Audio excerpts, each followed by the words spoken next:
नमस्कार दोस्तों, स्वागत है आप सभी का आपके अपने चैनल सेलेक्टिव लर्निंग अड्डा पर। आज के इस लेक्चर में हम सभी पढ़ेंगे एक इम्पॉर्टेंट टॉपिक हिंदी वर्णमाला। वैसे आपको YouTube पर हिंदी वर्णमाला के बहुत सारे वीडियो मिल जाएंगे, लेकिन मैं यकीन दिलाता हूं दोस्तों, ऐसा वीडियो आपको नहीं मिलेगा जिसमें आपको याद करा दिया जाए। दोस्तों, मैं गारंटी के साथ बोल रहा हूँ, आप इस लेक्चर को पूरा देख लेंगे, सभी फैक्ट्स कवर हो जाएंगे जहाँ से एग्ज़ाम में क्वेश्चन आते हैं। आज तक आपने वर्णमाला रटा होगा, लेकिन अभी जो हिंदी वर्णमाला पढ़ेंगे एक नए तरीके, स्मार्ट अप्रोच से, एक दूसरे से कोरिलेट करके पढ़ेंगे। दोस्तों, आप किसी भी एग्ज़ाम की तैयारी कर रहे हैं जिसमें हिंदी वर्णमाला आती है, तो आपको इस लेक्चर से 3 से 4 क्वेश्चन ज़रूर से ज़रूर देखने को मिलेंगे। और हाँ दोस्तों, कॉपी और पेन लेकर पढ़ना है, क्योंकि नोट्स बनाकर पढ़ने से ज़्यादा अच्छे से समझ आती है और 3 गुने लंबे समय तक याद रहता है। दोस्तों, लेक्चर को पूरा देखिएगा, बहुत मज़ा आएगा, क्योंकि हम लोग नए तरीके से, नए अप्रोच से सेलेक्टिव कंटेंट सेलेक्टिव वे में पढ़ेंगे। तो दोस्तों, बिना टाइम वेस्ट किए हुए पढ़ते हैं हिंदी वर्णमाला। आइए थोड़ा बेसिक समझते हैं। जैसे मेरे मन में कोई फीलिंग्स, भावनाएं या बातें आ रही है और मैं उसे आप तक पहुंचाना चाहता हूं, तो जो माध्यम है पहुंचाने का वो है भाषा। और भाषा भाष धातु से मिलकर बना है, जिसका अर्थ होता है बोलना। इस प्रकार हम कह सकते हैं अपने विचारों या भावों को प्रकट करने का माध्यम भाषा है। आइए भाषा समझते हैं। भाषा की सबसे छोटी सार्थक इकाई या ध्वनि वर्ण है। सार्थक इकाई क्या होती है?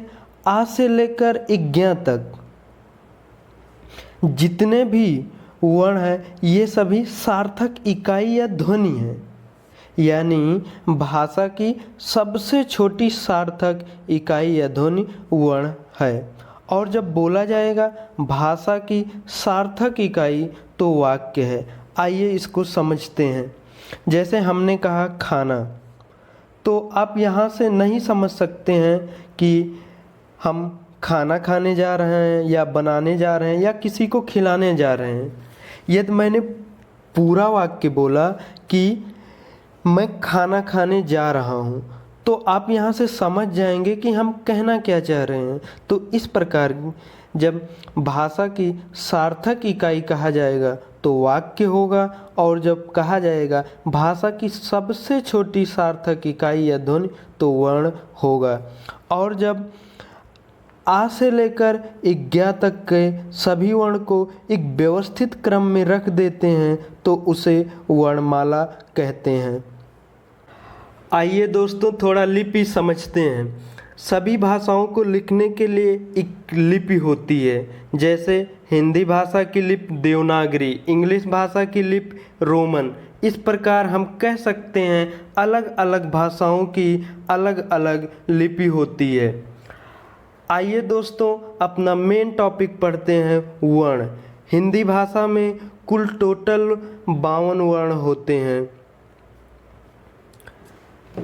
वर्ण 2 प्रकार के होते हैं, एक स्वर, दूसरा व्यंजन। स्वर टोटल 11 होते हैं और व्यंजन टोटल 33 होते हैं। यानी इस प्रकार हम कह सकते हैं व्यंजन स्वर के 3 गुने के बराबर होता है। आइए एक एक करके समझते हैं। स्वर, जैसा कि यहाँ हम देख रहे हैं, स्व मतलब खुद का, यानी अपना। तो जिसका स्वतंत्र रूप से उच्चारण हो उसे स्वर कहते हैं, और जिसका स्वर की सहायता से उच्चारण हो उसे व्यंजन कहते हैं। आइए दोस्तों देखते हैं, जो टोटल 11 स्वर हैं, इसका हम सभी एक बार शुद्ध उच्चारण देखेंगे। उसके बाद हम सभी बचपन में जैसा उच्चारण करते थे उस प्रकार देखेंगे, क्योंकि वैसा करने से हमें याद रखने या समझने में आसानी होगी। आइए देखते हैं 11 टोटल जो स्वर हैं उसके शुद्ध उच्चारण। अ आ इ ई उ ऊ री ए ऐ ओ औ। नेक्स्ट पढ़ते हैं स्वर के प्रकार। उच्चारण समय या मात्रा के आधार पर आपको स्वर मुख्य रूप से 2 प्रकार के ही देखने को मिलेंगे। आइए एक एक करके समझते हैं। फर्स्ट है मूल स्वर, हर्ष स्वर, लघु स्वर, तीनों एक ही हैं। आइए इसको समझते हैं कैसे आसानी से याद रख सकते हैं। यहाँ हम देखेंगे लघु। लघु मतलब छोटा। तो हम लोग बचपन में जैसा उच्चारण करते थे वैसा यहाँ करेंगे, जिससे याद रखने में आसानी होगी। इस प्रकार लघु स्वर में वो सभी वर्ण आएंगे जिनके आगे हम छोटा छोटा लगाकर उच्चारण करते थे, जैसे छोटा आ, छोटी ई, छोटा ऊ और री को भी ऐड कर लेंगे। इस प्रकार हम सभी आसानी से याद रख लेंगे मूल स्वर, हर्ष स्वर, लघु स्वर, छोटा आ, छोटी ई, छोटा ऊ और री है। सेकंड, दीर्घ स्वर या संयुक्त स्वर। दीर्घ स्वर में उच्चारण समय मूल स्वर से ज़्यादा लगता है। यहाँ हम सभी एक स्मार्ट अप्रोच के साथ दीर्घ स्वर या संयुक्त स्वर आसानी से याद रख सकते हैं।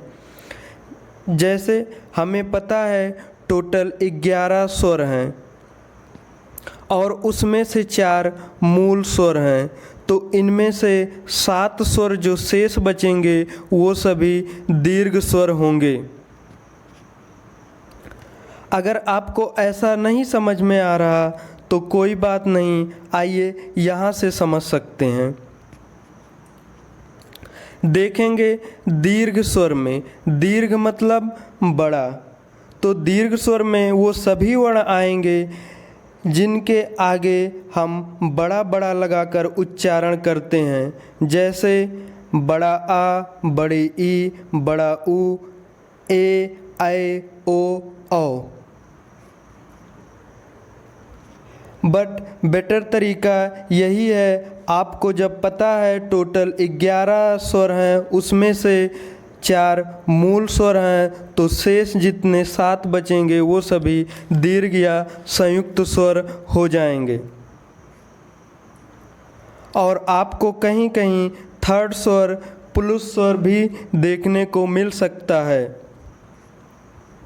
इसमें मूल स्वर और दीर्घ स्वर से भी उच्चारण समय ज़्यादा लगता है। इसमें आपको एग्जाम्पल दे दिया जाता है और पूछ लिया जाता है कौन सा स्वर है। इसके एग्जाम्पल हैं ओम, नमोस्तुते, और इसमें ज़्यादा कुछ नहीं पढ़ना है। हम सभी ने निम्न स्तर क्लास में स्वर आ से लेकर आहा तक पढ़ा था, लेकिन जब हम लोग उच्च स्तरीय क्लास में देखेंगे तो स्वर आ से लेकर औ तक होता है और अंग आहा को एक अलग सब कैटेगरी में रखते हैं। तो आइए अंग आहा को समझते हैं। जब अयोगवा होगा तो वहाँ अंग आहा एक साथ होगा और अंग अनुस्वार होगा और आहा विसर्ग होगा। तो हम लोग देखेंगे आसानी से इसको कैसे याद रख सकते हैं। हम यहाँ समझेंगे अयोगवाह में 5 अक्षर है, अनुस्वार में 4 या 4.5 अक्षर हैं और विसर्ग में 3 अक्षर हैं। तो इस प्रकार जब अंग आहा को एक साथ रखेंगे तो सबसे बड़ा वर्ड जो है वहाँ से हम ध्यान रख लेंगे अयोगवाह में अंग आहा होगा।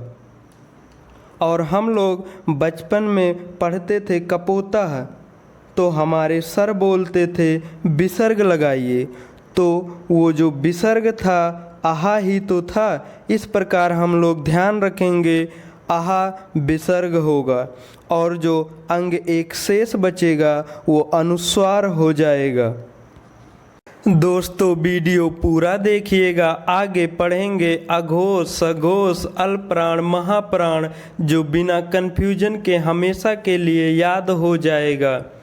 दोस्तों नेक्स्ट पढ़ते हैं व्यंजन, जो टोटल 33 होते हैं।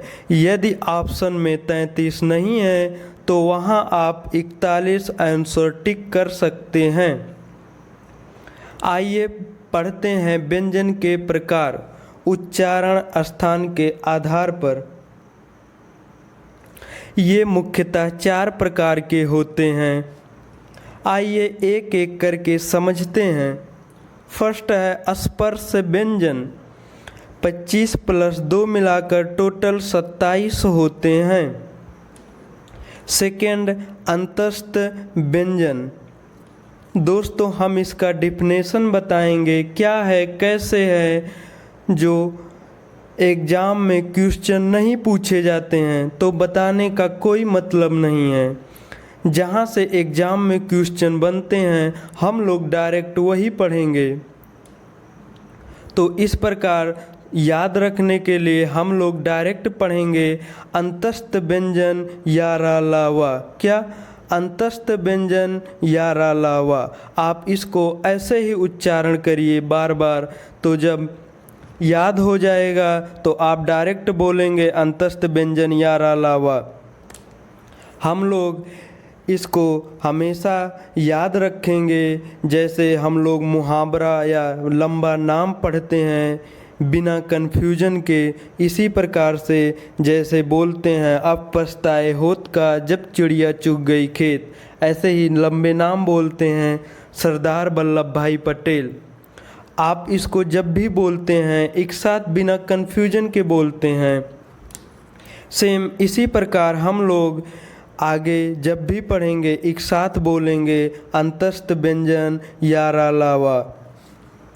थर्ड नंबर उष्म या उष्म संघर्षी व्यंजन श, श, सा, हा। क्या? उष्म या उष्म संघर्षी व्यंजन श, श, सा, हा। फोर्थ नंबर संयुक्त व्यंजन छ, त्र, ज्ञ, स्र। क्या? संयुक्त व्यंजन छ, त्र, ज्ञ, स्र। आप दोस्तों उष्म या उष्म संघर्षी व्यंजन को थोड़ा याद रखने में आसानी से समझ सकते हैं। उष्म में सा, उष्म संघर्षी में सा, तो इसमें सा की बार बार उच्चारण हो रहा है, इसलिए यहाँ से याद रख सकते हैं उष्म या उष्म संघर्षी व्यंजन सा, सा, हा।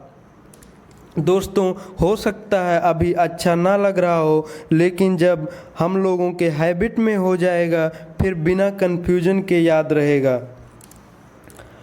आप इन तीनों को अच्छे से याद कर लीजिएगा, क्योंकि एग्ज़ाम्स में यहाँ से एक क्वेश्चन देखने को मिलते हैं। आइए एक एक करके समझते हैं। फर्स्ट है स्पर्श व्यंजन, इसको वर्गीय व्यंजन भी कहते हैं। दोस्तों यहाँ से एग्ज़ाम में एक क्वेश्चन देखने को मिलते हैं। इसको याद रखने के लिए थोड़ा समझना पड़ेगा। बहुत से लोग इसको याद रखने के लिए अलग से ट्रिक देते हैं, जैसे KTMDO अलग से ट्रिक याद करेंगे और उसके बाद कहीं आप भूल गए तो सारा मेहनत व्यर्थ हो जाएगा। और हाँ दोस्तों, लोग इसको बताएंगे इसका उच्चारण जीभ ऊपर, ओंठ, नाक, पता नहीं क्या क्या, जो 80% अपने दोस्तों को नहीं समझ में आता। इसलिए हम लोग इसको सीधा याद रखने या समझने की कोशिश करेंगे। जैसे इसका क्रम है कंठ तालु मूर्धा दंत ओष्ठ। क्या? कंठ तालु मूर्धा दंत ओष्ठ। जब ये आप 5-7 बार उच्चारण कर लेंगे तो एक कहावत की तरह याद हो जाएगा।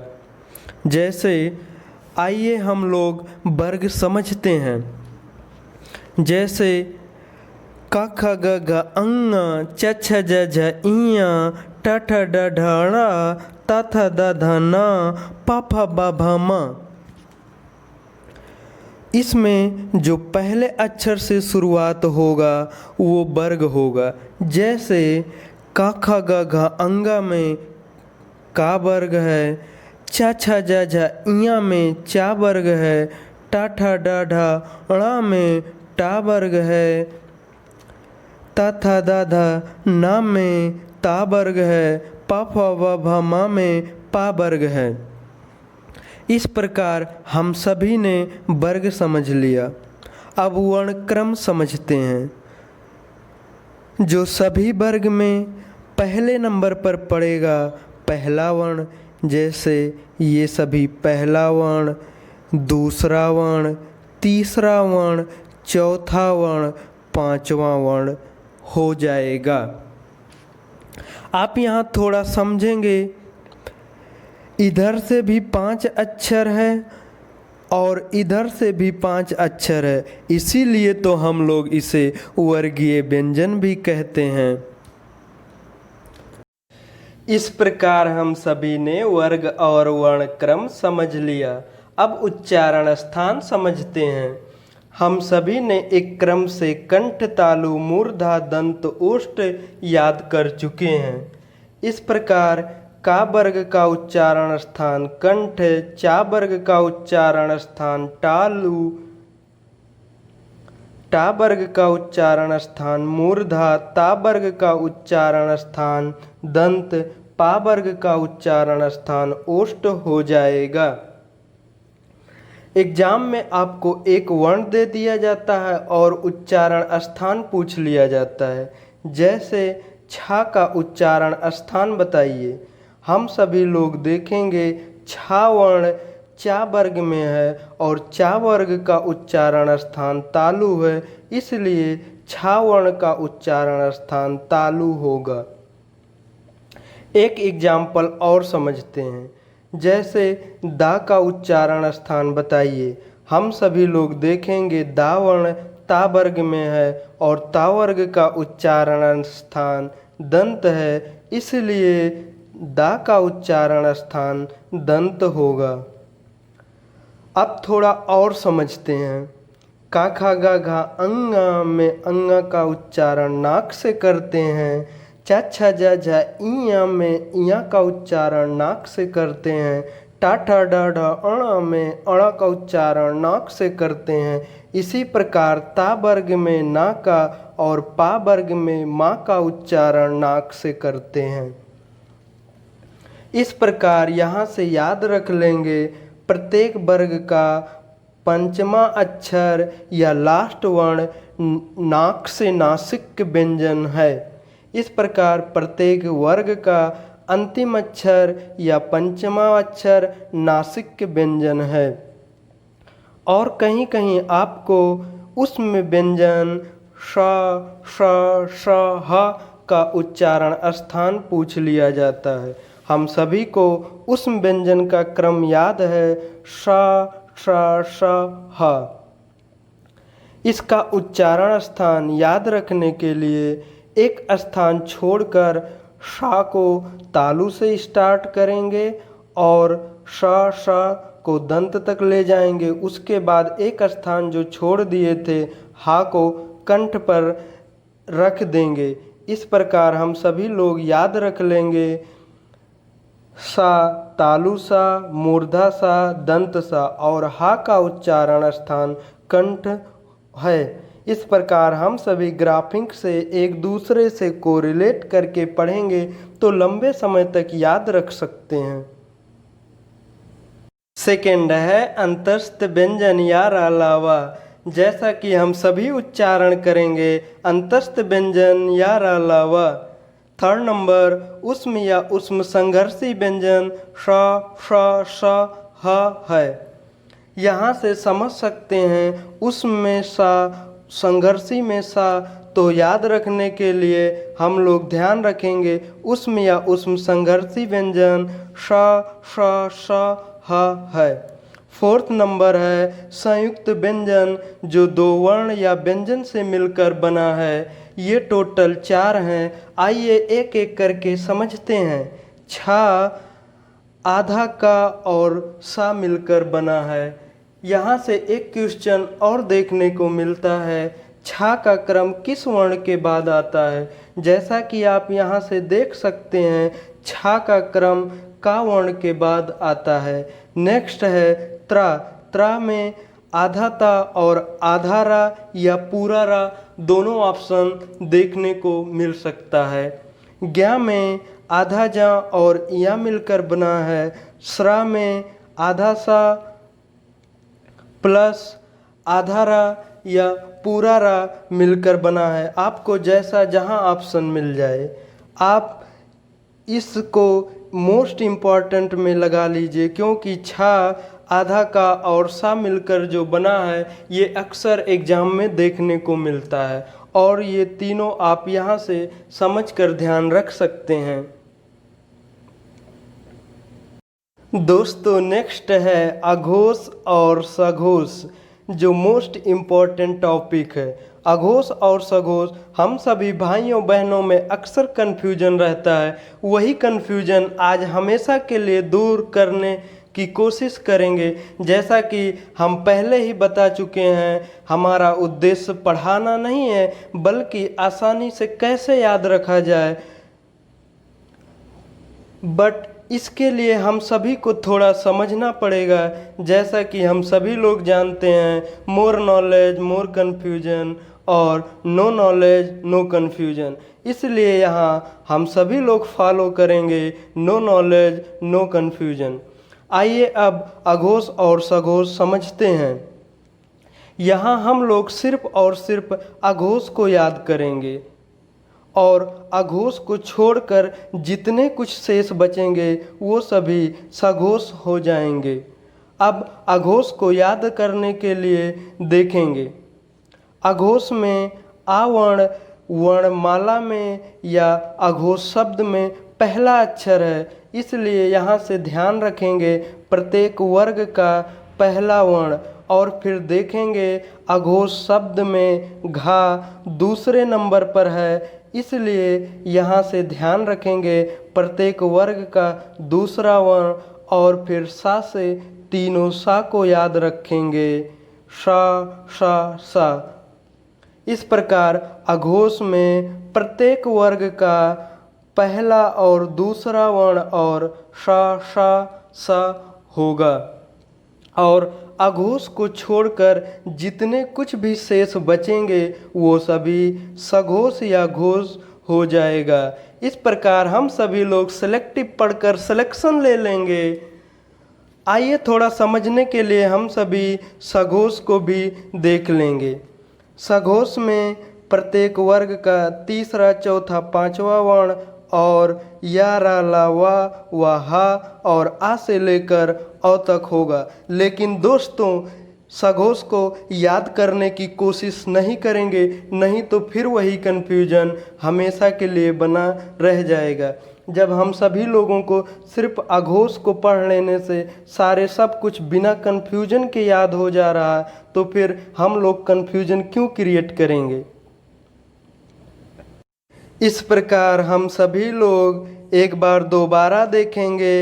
अघोष में आ से प्रत्येक वर्ग का पहला वर्ण, घा से प्रत्येक वर्ग का दूसरा वर्ण और सा से तीनों शा शा सा होगा।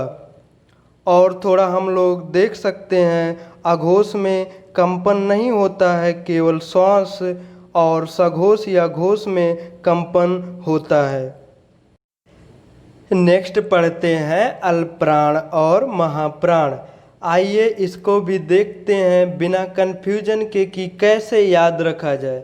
यदि आप इसको डायरेक्ट याद करते हैं, अल्पप्राण में प्रत्येक वर्ग का पहला तीसरा पांचवा वर्ण और या रा ला वा, और महाप्राण में प्रत्येक वर्ग का दूसरा चौथा और शा शा सा हा है। हो सकता है अभी याद हो जाए, लेकिन 1 हफ्ते 10 दिन बाद आप भूल भी सकते हैं और कंफ्यूज भी रहेंगे। लेकिन यदि समझकर याद करते हैं तो नहीं भूलेंगे। जैसे हम सभी को पता है किसी एक में पहला तीसरा पांचवा वर्ण होता है और किसी एक में दूसरा चौथा वर्ण होता है।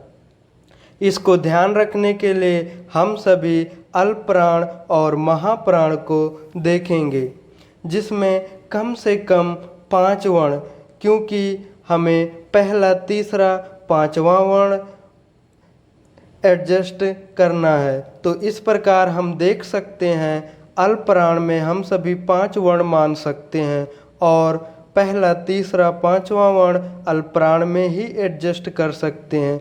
तो यहाँ से हम सभी ध्यान रखेंगे प्रत्येक वर्ग का पहला तीसरा पांचवा वर्ण अल्प प्राण होगा और महाप्राण में देखेंगे दूसरा और चौथा एडजस्ट कर सकते हैं, क्योंकि इसमें सिर्फ 4 वर्ण है।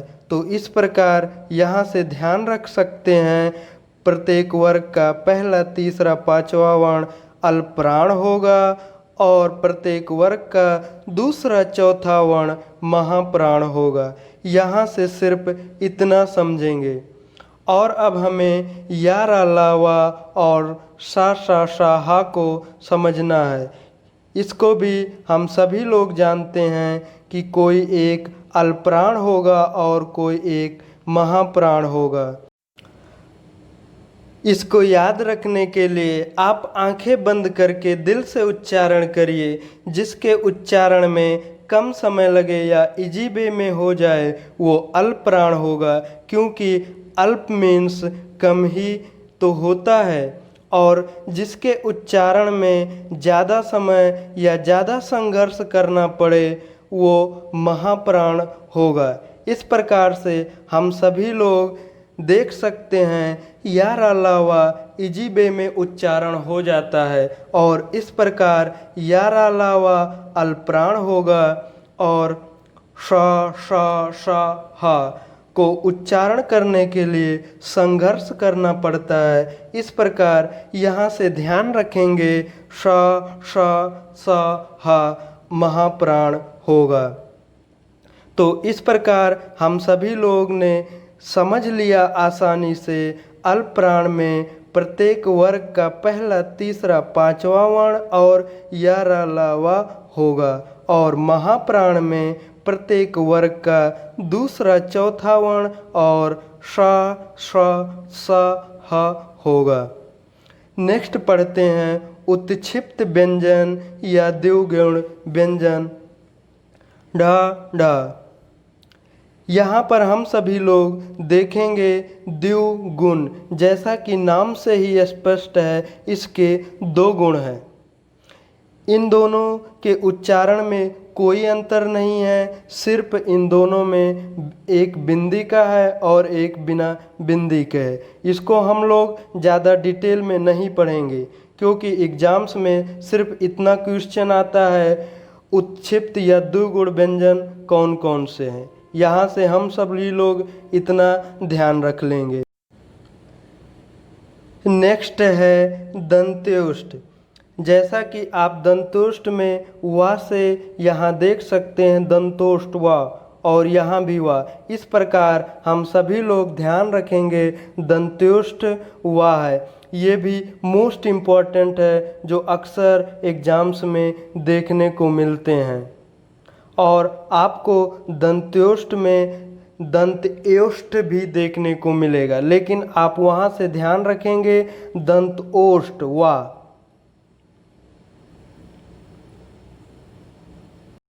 नेक्स्ट आ से लेकर अ तक उच्चारण स्थान और संवृत विवृत पढ़ेंगे।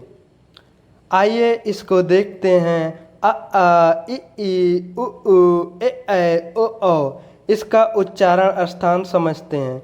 जैसा हम देखेंगे अ आ इ ई, हम सभी लोगों ने कंठ तालु मूर्धा दंत ओष्ठ याद किया था। इस प्रकार हम लोग देख सकते हैं क्रम से इस दोनों के लिए उच्चारण स्थान कंठ तालु हो जाएगा और उ ऊ के लिए हम लोग देख सकते हैं उ ऊ ओ। इस प्रकार से हम लोग यहाँ मिला सकते हैं, ध्यान रख सकते हैं उ ऊ का उच्चारण स्थान ओष्ठ होगा। अब यहाँ थोड़ा समझेंगे। आ और ई मिलाकर ए बना है, इसलिए ए का उच्चारण स्थान कंठ और तालु मिलाकर कंठ तालव्य या कंठ तालु होगा। और ओ आ और उ मिलाकर बना है, इसलिए ओ का उच्चारण स्थान कंठ और ओष्ठ मिलाकर कंठोष्ठ हो जाएगा। आइए अब उत्पत्ति के आधार पर संवृत, अर्धसंवृत, विवृत, अर्धविवृत समझते हैं। दोस्तों इसमें हमेशा कन्फ्यूजन बना रहता है, लेकिन आइए इसको दूर करने की कोशिश करते हैं। हम सभी लोग सिर्फ और सिर्फ एक को याद करेंगे और बाकी स्टेप बाय स्टेप खुद ब खुद याद हो जाएगा। हम लोग संवृत को याद करेंगे बड़ी ई और बड़ा ऊ। क्या संवृत को याद करेंगे बड़ी ई और बड़ा ऊ। अब हम सभी लोग देखेंगे अर्धसंवृत यानी संवृत का आधा। तो जैसे इधर आधा हम लोग करते हैं, सेम इसी प्रकार इधर भी आधा कर देंगे, यानी कि इनके छोटे भाई साहब को ले आएंगे। इस प्रकार से संवृत में बड़ी ई और बड़ा ऊ होगा, तो अर्धसंवृत में छोटी ई और छोटा ऊ होगा। और हम सभी देखेंगे अब विवृत और अर्धविवृत बचा है, तो हम सभी लोगों को यही डिवाइड करना है 4 पार्ट में। जैसा कि हम सभी ने 2 पार्ट में यहाँ से डिवाइड कर दिया, तो विवृत और अर्धविवृत बचा हुआ है। तो हम लोग देखेंगे विवृत में यानी कि सभी बड़े भाई को एडजस्ट कर देंगे और अर्धविवृत में छोटे भाई को एडजस्ट कर देंगे। इस प्रकार से विवृत में बड़ा आ, ए, औ हो जाएगा और अर्धविवृत में इनके सभी छोटे भाई अ और ए और ओ हो जाएगा। दोस्तों इस प्रकार से सिर्फ एक को याद करके शेष सभी को एक दूसरे से कोरिलेट करके बिना कन्फ्यूजन के याद रख लेंगे। अब नेक्स्ट देखते हैं अंतस्थ व्यंजन यारालावा को क्या कैसे। यारालावा में अर्धस्वर यावा को अर्धस्वर बोलते हैं। हम सभी लोग डायरेक्ट याद रखने की कोशिश करेंगे अर्धस्वर यो। क्या अर्धस्वर यो। और रा और ला को देखते हैं। एक होता है लुंठित व्यंजन और एक होता है पार्श्विक व्यंजन। दोनों में अक्सर कन्फ्यूजन होता रहता है, तो हम सभी लोग लुंठित, जैसा कि ला और इधर भी ला है, तो हम लोग थोड़ा यहाँ ध्यान रखेंगे ला सेम नहीं होगा। इस प्रकार से लुंठित व्यंजन रा होगा और पार्श्विक व्यंजन ला होगा। और नेक्स्ट है अनुनासिक।